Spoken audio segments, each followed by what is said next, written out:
We began to ask medical advice as the sprees got closer and closer. The alarming physical and mental symptoms, the deepening pall of remorse, depression, and inferiority that settled down on our loved ones, these things terrified and distracted us. As animals on a treadmill, we have patiently and wearily climbed, falling back in exhaustion after each futile effort to reach solid ground. Most of us have entered the final stage with its commitment to health resorts, sanitariums, hospitals, and jails. Sometimes there was screaming delirium and insanity. Death was often near. Under these conditions, we naturally made mistakes. Some of them rose out of ignorance of alcoholism. Sometimes we sensed dimly that we were dealing with sick men. Had we fully understood the nature of the alcoholic illness, we might have behaved differently.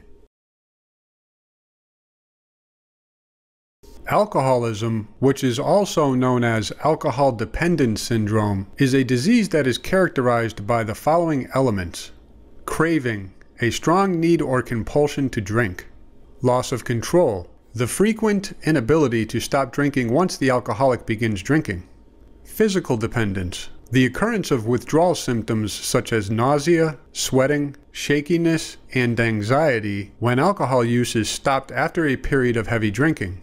These symptoms are usually relieved by drinking alcohol or by taking another sedative drug.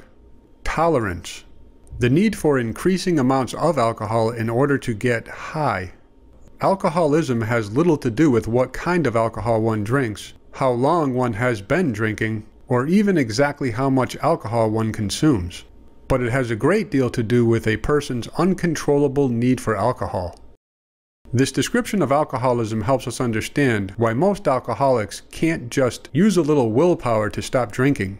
He or she is frequently in the grip of a powerful craving for alcohol, a need that can feel as strong as the need for food or water.